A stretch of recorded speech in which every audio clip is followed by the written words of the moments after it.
Marcos commando पानी में मौत को कैसे देते हैं मात? कैसे मिलती है मार्कोस कमांडो को ट्रेनिंग? ये सवाल उस दिन से लोगों के मन में उठ रहा है जिस दिन ये खबर आई कि सोमालिया तट के पास हाईजैक हुए जहाज से 15 भारतीयों समेत 21 जिंदगियों को सकुशल बचा लिया गया।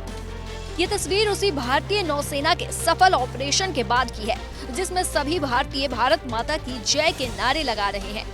इन सभी लोगों को बचाने में जिनका अहम योगदान था वो कोई और नहीं मार्कोस कमांडो ही थे।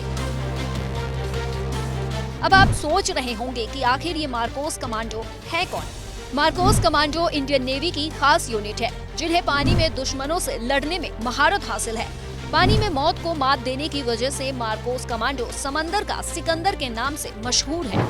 वैसे तो इन्हें मार्कोस कहा जाता है मगर आधिकारिक तौर पर इनका नाम है मरीन कमांडो फोर्स यानी कि MCF। पानी में स्पेशल ऑपरेशंस के लिए ही इन्हें ट्रेन किया जाता है।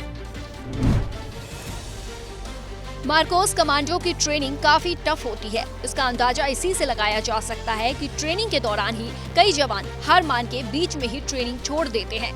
माना जाता है कि 2.5 से 3 साल तक खतरनाक ट्रेनिंग का सिलसिला जारी रहता है जिसमें पानी के अंदर और बाहर मौत से जंग सिखाई जाती है। ये भी कहा जाता है कि सेना के किसी अन्य विंग में जितनी सख्ती होती है उससे कहीं ज्यादा मार्कोस कमांडो को ट्रेनिंग में होती है। ट्रेनिंग के दौरान जवानों को हर स्थिति से निपटने के लिए मजबूत बनाया जाता है। उन्हें यह सिखाया जाता है कि कैसे मौत को मात दी जाती है। इनके लिए सिर्फ इंडियन नेवी ही नहीं बल्कि ब्रिटिश और अमेरिकी नेवी के ट्रेनर भी जानकारी देते हैं।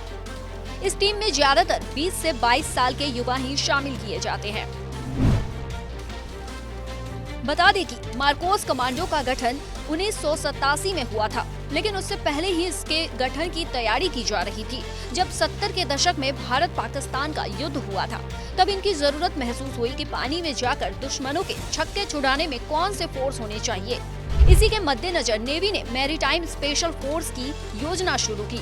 इसका मकसद ऐसे कमांडो तैयार करना था जो खास ऑपरेशंस जैसे काउंटर टेररिस्ट मुहिम चला सके। इसके 1 साल बाद ये यूनिट अस्तित्व में आई। फिर 1991 में इसका नाम मरीन कमांडो फोर्स कर दिया गया। वैसे तो मार्कोस कमांडो पानी के अंदर ऑपरेशंस को अंजाम देते हैं लेकिन प्राकृतिक आपदा के वक्त भी इनका इस्तेमाल किया जाता है। केदारनाथ आपदा के दौरान मार्कोस कमांडो की मदद ली गई थी और 14 में जम्मू कश्मीर में आई बाढ़ के वक्त भी इन कमांडो ने अपनी अदम्य साहस का परिचय दिया था। इसके अलावा 80 के दशक में श्रीलंका में ऑपरेशन पवन का भी ये टीम हिस्सा रह चुकी है। बता दें कि बीते शुक्रवार को भारतीय नौसेना के इन्हीं मार्कोस कमांडो ने अपनी ताकत का लोहा फिर से मनवाया था। उनकी ही बदौलत समुद्री लुटेरे डरकर हाईजैकर जहाज को छोड़कर भाग गए थे और 15 भारतीयों समेत सभी क्रू मेंबर्स सुरक्षित निकाल लिए गए।